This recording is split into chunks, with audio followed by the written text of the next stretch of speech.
लीजिए सुनिए सूर्यकांत त्रिपाठी निराला के लिखे उपन्यास काले कारनामे का भाग 19 मेरी यानी समीर गोस्वामी की आवाज में। थानेदार को फंसाना था, इसलिए जमींदार से लिया माल जिले चालान कर दिया। हाकिम से मिलकर कुल बात समझा दी कि जिस तरह की कार्रवाई हो रही है इससे गांव बिगड़ रहा है, सरकार का पाया उखड़ जाता है।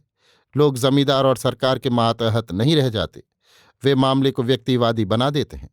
चोरी से लेकर अब तक की तहकीकात का हाल थानेदार ने समझाया। शहादत के लिए कहा, प्रार्थना की कि मिश्र बदमाश आदमी है, इसने सरकार के मुलाजिम के खिलाफ दरखास्तें दी हैं और लोगों को फंसाए रहता है, जिससे पुलिस को कार्रवाई में अड़चन पड़ती है। माल असली चोरी का नहीं, जमींदार से लिया गया है। कुछ चीज़ों को ये अपना बताता है। यहां मकुनी अदालत में हाकिम को इनके रवैये का अंदाजा हो जाएगा, फिर हुक्म के मुताबिक कार्रवाई की जाएगी। शहादत की तारीख लेकर थानेदार चले गए। माल थाने में जमा रहा। तारीख के रोज मामला समझाने के लिए गांव के जमींदारों और गवाहों को लेकर गए। मनोहर के गांव के भी जमींदार और पास ही थे, पड़ोस के प्रतिष्ठित कहे जाने वाले प्रायः सभी लोग।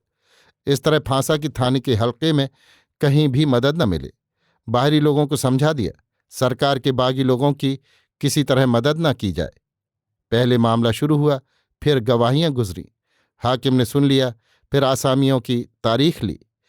अपने लोगों को समझा दिया कि किसी के कान ये बात न पड़े, सब लोग सरकार के दुश्मन को समझे रहें। थाने से मिश्र जी को उनके परिवार के साथ शनाख्त के लिए तारीख बता दी। पहलवान को भी बुलाया। मिश्र जी को बुलाने वाला एक सिपाही था, चौकीदार का नाम न था। मिश्र जी को इतना ही खटका। उन्होंने चौकीदार से आरजू मिन्नत की, वो चलने के लिए तैयार हो गया। ऊंचे ब्राह्मणों से वो विनम्रता ही चाहता था। जिले में वकील की मार्फत मिश्र जी मिले, पहले से रिपोर्ट लिखाए हुए थे। दरख्वास्तों का जिक्र वकील के यहाँ था। चौकीदार की व्यक्तिगत गवाही वकील से ले ली और लोगों से भी पूछताछ की। मामला जोरदार था। वकील को हिम्मत हुई। माल की पहचान के लिए मिश्र जी की औरतें सिखाई पढ़ाई ही थी। उन्होंने उन्हीं जेवरों को उठाया और कहा, हमारी जैसी हैं। हाकिम ने अलग वकील को समझा दिया कि ये आदमी सरकार के खिलाफ चलता है और लोगों को उभाड़ता है। जो सरकारी तरीका है उसको बदल रहा है। चालाक है, इसमें शक नहीं।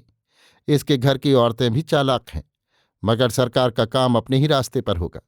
आप अदालत के सिर न हो, नहीं तो वकालतनामा जब्त किया जाएगा। इतनी आज़ादी एक मामूली रियाया को नहीं दी जा सकती। आप अपने तौर से समझा दीजिए, बाजू बचाकर। वकील ने वैसा ही किया। कहा, हम अपनी ताकत भर लड़े, लेकिन हाकिम थानेदार का तरफदार है।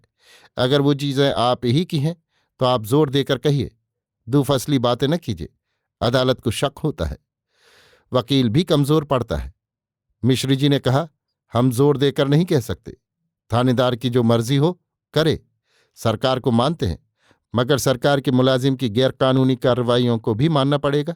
ये हमसे ना होगा।